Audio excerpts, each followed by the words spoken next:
Salut tout le monde. Aujourd'hui nous sommes le samedi 27 juillet 2024 à Santa Monica, journal de bord Hatem Ben Abdallah et aujourd'hui j'avais envie de parler de la maturité émotionnelle ou l'immaturité émotionnelle, c'est selon. J'ai essayé de faire une vidéo hier mais elle est devenue trop intime donc je l'ai arrêtée. Et j'avais envie de réfléchir et de penser aujourd'hui sur le sujet de la maturité émotionnelle, que tout le monde comprend, mais qui est rarement étudié, ou je dirais il y a un manque de curiosité vis-à-vis de ce sujet, je ne sais pas pourquoi. Et donc en général, je prépare pas mes vidéos, je les improvise avec ce que j'ai dans le cœur, de ce que je ressens. Mais là, particulièrement, j'ai senti qu'il fallait faire un peu de recherche. Après toutes les épreuves, certaines épreuves de ma vie, je me suis rendu compte je suis arrivé à certaines conclusions liées à des pathologies liées à la perversion narcissique qui sont assez réparties dans ma famille et dans d'autres membres aussi et qui ont pollué mon enfance et qui ont créé des destructions pas possibles. Et je me suis mis à étudier la psychologie en détail, à lire énormément et à comprendre sans jugement. Mon désir c'était vraiment de comprendre. Et à la fin, au-delà des discours techniques, psychologiques, pour connaître précisément quelle est telle ou telle pathologie, je me suis rendu compte que tout était ramené à un seul problème qui est l'immaturité émotionnelle. Et l'immaturité émotionnelle, c'est ce qui a, pour faire vite, c'est ce qui a mené à un certain nombre d'incompréhensions, de souffrances de ma part, parce que je suis arrivé dans cette vie avec une grande capacité empathique, je crois, j'espère, et une capacité de perception émotionnelle très développée. Bref, un hypersensible. Et c'est vrai qu'avec les épreuves, j'ai pu prendre le recul sur cette hypersensibilité et j'ai grandi en me disant, avec un peu cette honte d'avoir cette richesse émotionnelle, donc j'ai du mal à trouver une résonance dans le monde, encore moins dans ma famille, face à cette richesse émotionnelle que j'ai, cette capacité à percevoir un spectre plus large d'émotions que la moyenne, ou en tout cas que ma famille.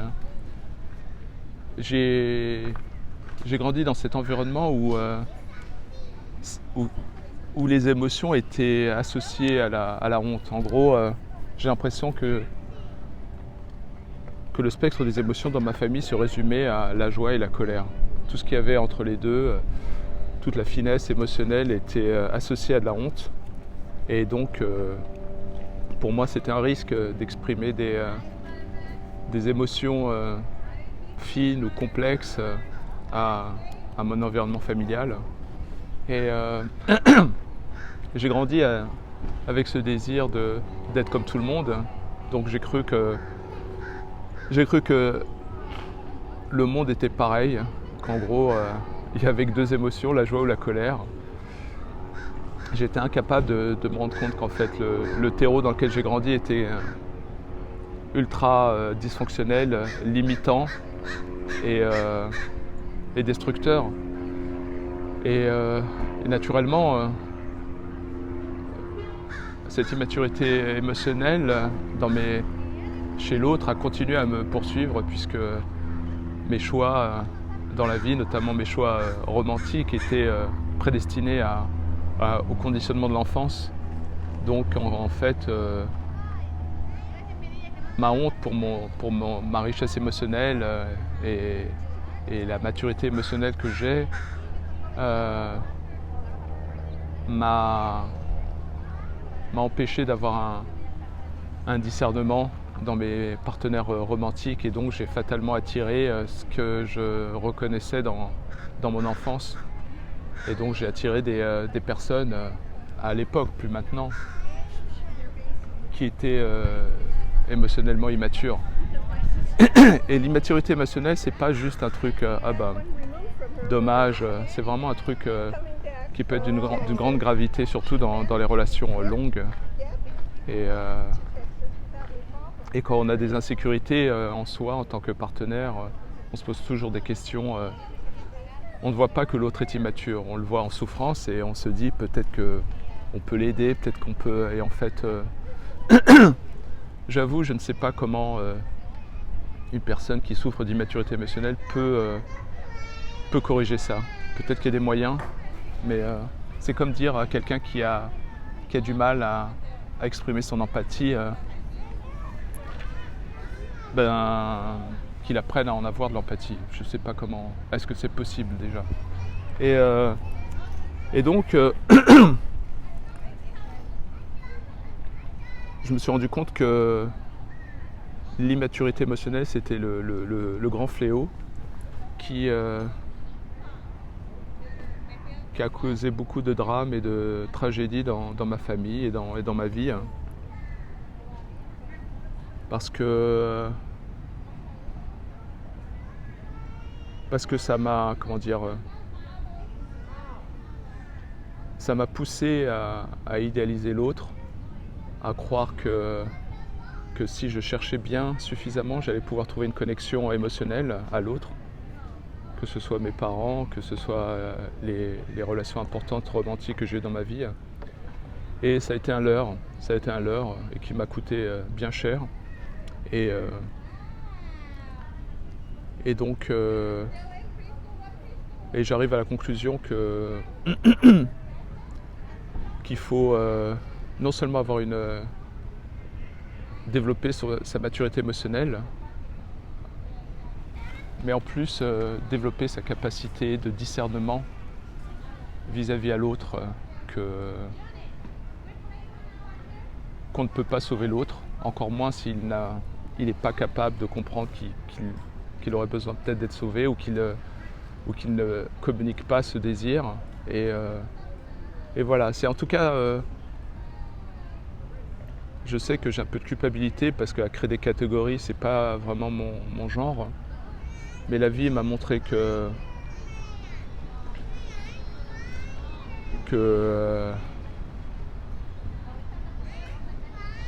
limiter son discernement, limiter sa capacité de discrimination pouvait causer des drames et empêcher l'épanouissement. Et aujourd'hui, je voulais aller passer en revue sur ce que veut dire la maturité émotionnelle et pourquoi c'est quelque chose d'extrêmement important, qui est peut-être évident pour certaines personnes, mais qui pour d'autres c'est de l'ordre de la science-fiction. Et donc j'ai fait mes petites recherches pour hier,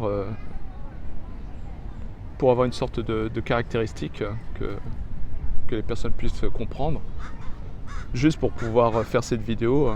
Je pense qu'à la fin, la maturité émotionnelle pour moi, c'est cette sensibilité, cette force émotionnelle, capable de discernement, capable de recevoir les émotions des autres et de reconnaître les siennes. C'est une personne qui fait un travail de pouvoir se trouver, se comprendre, afin de pouvoir augmenter sa capacité d'acceptation et d'estime de soi. Donc j'ai une liste un peu de caractéristiques, on va dire, concernant la maturité émotionnelle. Et, euh, et je pense vraiment que la maturité émotionnelle est la clé pour pouvoir, on va dire, réussir sa vie. Et je perçois même dans la maturité émotionnelle des alignements avec la quête spirituelle, la vraie, pas celle pour faire semblant, pour plaire à son voisin. Et donc voilà ce que j'ai pu en tirer hier. Donc en général, on perçoit la maturité émotionnelle comme la capacité d'une personne à comprendre, gérer, exprimer ses émotions de manière saine et constructive. Et elle se manifeste par plusieurs caractéristiques clés. Et donc j'ai la liste là. La première, c'est la conscience de soi. Une personne émotionnellement mature a une bonne compréhension de ses propres émotions, de leurs déclencheurs et de la façon dont elles influencent ses pensées et comportements. Elle est capable de reconnaître et de nommer ses sentiments sans se laisser submerger par eux. Donc,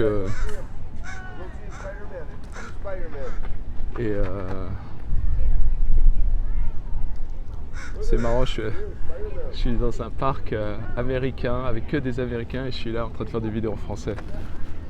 C'est la lue, à chaque fois je suis là.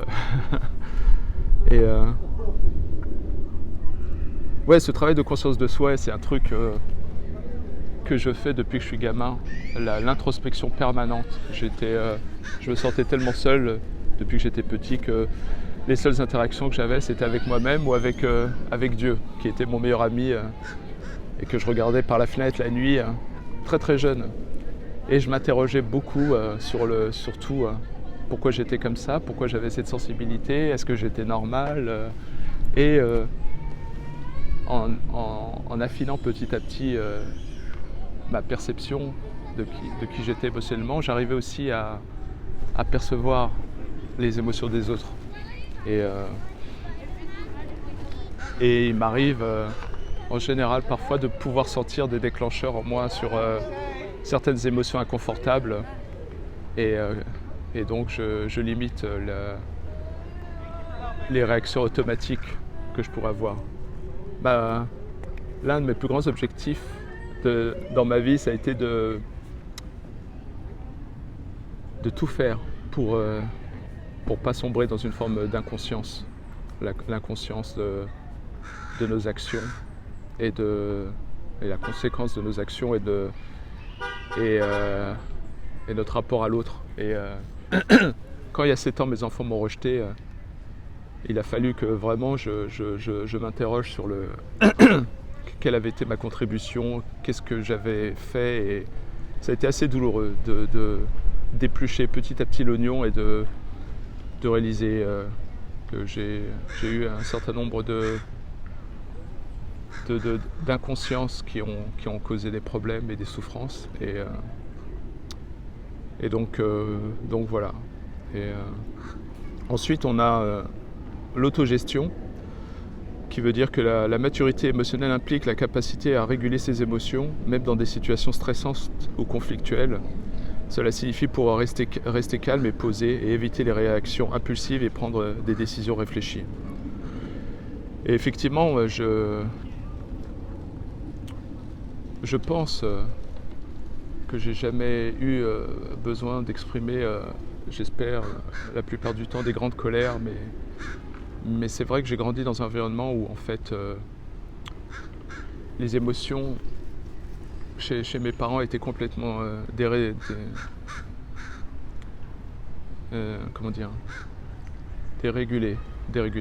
J'avais encore un effet Jean-Claude Van Damme, j'étais en train de chercher un mot en anglais. Et j'ai toujours vu mes parents quand ils n'avaient plus de prise sur leurs émotions, partir en sucette avec des colères extrêmes, avec en général des rages extrêmes, et c'est terrifiant. Et c'était un des signes pour moi qui avait vraiment non seulement des grandes souffrances, mais aussi une extrême immaturité émotionnelle.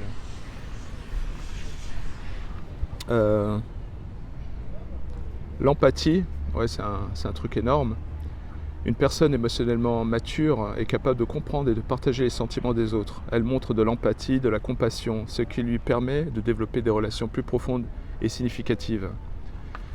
Effectivement, c'est un truc que je traîne depuis l'enfance. J'ai une empathie qui assez forte et qui a été pour moi assez handicapante. J'ai l'impression de pouvoir ressentir la peine des autres, ou en tout cas de sentir qu'il y a une souffrance. Après, je pense que l'empathie ne permet pas forcément de ressentir l'intensité ou la complexité des émotions chez l'autre. Mais elle peut, l'empathie naturelle, assumée, peut se rendre compte que l'autre est peut-être en souffrance, a besoin d'aide, ou il est en errance. Et il est incapable peut-être de demander de l'aide. Et cette empathie que je traîne depuis que je suis tout petit, je l'ai même avec les personnes qui m'ont fait souffrir, même quand j'ai une empathie qui ne peut pas partir. Je n'arrive pas à avoir de haine, même avec les personnes qui m'ont fait le plus de mal. J'ai de la colère, de la déception, et je n'arrive pas à avoir de la haine, et à chaque fois j'aimerais pouvoir être binaire et pouvoir rejeter ceux qui m'ont fait du mal, mais j'y arrive pas. Je sens derrière que je pense en plus que sincèrement, je pense que j'ai jamais rencontré des personnes qui étaient vraiment ultra comment dire, intentionnelles dans le mal qu'elles faisaient. Je pense que c'était des automatismes, des réactions, une forme d'inconscience. Ça n'empêche pas qu'à la fin, les souffrances sont similaires à si on avait rencontré quelqu'un de vraiment mauvais. Mais je pense que dans le fond, les personnes qui font le plus de mal sont les personnes qui sont en état de survie, et donc j'ai cette empathie qui permet de voir que si l'autre réagit comme ça, c'est qu'il est en grande souffrance et qu'il est en état de survie, qu'il se sent à chaque fois en permanence ou régulièrement devoir se protéger. Bref. Donc l'empathie, c'est un gros sujet qui a été pendant longtemps chez moi handicapant. Aujourd'hui, maintenant, je l'assume, et pour moi, c'est pas du tout corrélé avec ma force ou ma structure intérieure. Responsabilité, la maturité émotionnelle se traduit par la capacité à assumer la responsabilité de ses propres émotions et actions. Cela inclut reconnaître ses erreurs, s'excuser sincèrement et chercher à réparer les torts causés. Donc ça, c'est un truc énorme que qui a été, on va dire, quasiment inexistant dans ma vie. J'ai jamais, à part mes amis proches, qui sont, je crois, tous dotés d'une maturité émotionnelle, mais je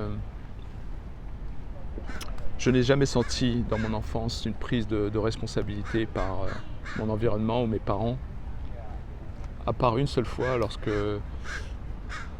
j'avais 17 ou 18, j'ai tenu tête à mon père et je lui ai dit que c'était la dernière fois qu'il me touchait, et j'étais prêt à me frapper, et je lui ai dit voilà, que j'étais prêt à me battre en fait.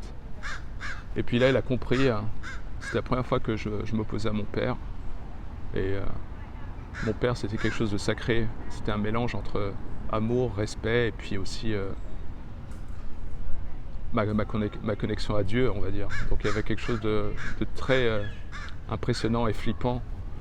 Et donc j'ai l'impression que je lui ai tenu tête que je m'opposais à Dieu presque. Je me suis dit sacrilège. Et en fait, j'ai été surpris par sa réaction, où il s'est excusé et il m'a expliqué un certain nombre de choses, et il m'a dit que ça ne se reproduirait plus. Et effectivement, Après, ma relation avec mon père a été correcte et c'est la seule fois où j'ai eu cette sensation qu'il y avait une prise de responsabilité dans ma famille. Donc, ensuite, dans la liste de la maturité émotionnelle, des caractéristiques, il y a la communication efficace. Donc une bonne maturité émotionnelle permet de communiquer ses sentiments et besoins de manière claire et respectueuse. Cela inclut l'écoute active, l'expression assertive de ses propres émotions et le respect des émotions des autres. Et donc, c'est vrai qu'avoir cette capacité à pouvoir articuler ses émotions, pouvoir dire à l'autre ce que l'on ressent, ça demande une forme de courage pour pouvoir exprimer ses vulnérabilités et ce courage est très rare chez les personnes d'immaturité émotionnelle. Et donc, moi j'ai eu beaucoup de mal à pouvoir partager mes émotions parce que comme je venais d'un environnement qui était extrêmement immature émotionnellement, j'avais associé tout le champ, le spectre de mes émotions à la honte et à la punition. Donc c'est uniquement peut-être ces 10-15 dernières années que j'assume complètement mes émotions et je les communique quand j'en ressens le besoin. Ensuite, on a la résilience. Les personnes émotionnellement matures sont capables de rebondir après des échecs ou des déceptions. Elles voient les défis comme des opportunités d'apprentissage et ne se laissent pas abattre par les difficultés. Donc c'est étonnant dans le cadre de la maturité émotionnelle de voir la résilience. On pourrait croire que celui qui est résilient, c'est celui qui se coupe de ses émotions. Et apparemment, ce ne serait pas le cas. Et c'est vrai qu'après mon divorce et après le rejet de mes enfants il y a 7 ans, j'ai été toujours surpris par mes capacités de résilience, alors que j'ai touché le fond pas mal de fois. Et c'est vrai que à chaque fois quand je me suis retourné vers moi, quand je me suis accepté, j'ai pu en tirer une force et une capacité de résilience qui a été nécessaire pour moi, pour mon rétablissement et pour pouvoir continuer à apprendre de ces situations-là. Et puis je pense aussi que la résilience, c'est aussi pour pouvoir survivre des situations, le temps pour nous permettre d'en tirer la leçon que l'on doit en tirer. Donc le temps d'arriver à cette capacité de recul émotionnel et il faut survivre, et d'où l'importance de la résilience, qui est en plus l'idée de survivre, mais aussi dans l'idéal de survivre sans être totalement endommagé ou détruit. Ensuite, on a l'équilibre émotionnel. La maturité émotionnelle implique un équilibre entre les différentes émotions. Donc il faut pour ça accepter qu'on a différentes émotions. Une personne mature sait naviguer entre les moments de joie et de tristesse, de stress, de détente, sans se laisser emporter par des extrêmes. C'est un truc que j'ai naturellement où j'ai pas l'impression que mes émotions prennent le contrôle de moi, mais elles peuvent être comme des ouragans dans ma perception, dans mon cœur. Mais je pense qu'en général, elles n'ont jamais été la source de comportements automatiques. Ensuite, on a éviter les comportements destructeurs. Donc les individus émotionnellement matures évitent les comportements destructeurs tels que la colère non contrôlée, la jalousie excessive ou la manipulation émotionnelle. Donc là, je suis content de ne pas avoir ces dérapages émotionnels. Et en fait, c'est comme si j'avais tout fait pour ne pas ressembler à mon environnement d'origine, capable de colère extrême. J'ai toujours détesté ça et j'ai toujours trouvé ça pitoyable, faible. encore une fois, je comprends que derrière il y a des souffrances, mais le côté tsunami émotionnel, c'est pour moi, je le rejette totalement et c'est pour ça d'ailleurs que j'expliquerai un jour les corrélations avec mon désir d'aller vivre dans le Maine, parce que dans le Maine, j'ai un rapport à la solitude et à la nature dans le Maine qui me calme, qui me soigne, on va dire. Et enfin, dernière caractéristique, l'adaptabilité, la capacité à s'adapter aux changements et à gérer les incertitudes de la vie fait partie intégrante de la maturité émotionnelle. Cela inclut la flexibilité dans les pensées et les comportements. Donc oui, effectivement, quelqu'un qui a une maturité émotionnelle est capable de s'adapter aux situations, avoir du recul et pouvoir comprendre et gérer les émotions des autres. Et donc, en conclusion, et ça je trouve ça intéressant, la maturité émotionnelle n'est pas un état fixe, mais plutôt un processus continu de croissance personnelle. Elle nécessite une introspection constante, une volonté d'apprentissage et un effort conscient pour améliorer ses compétences émotionnelles. Et c'est marrant parce que, effectivement, depuis que je suis gamin, je suis en introspection permanente, du matin jusqu'au soir. Et petit à petit, ça m'a permis de pouvoir me découvrir et savoir qui j'étais. Mais ce côté adaptabilité, l'idée d'accepter de grandir et de changer, donc d'évoluer, c'est quelque chose de crucial. Et ce travail d'introspection, pendant longtemps, j'en ai eu un peu honte en me disant que c'était encore une forme d'errance. Et aujourd'hui, je le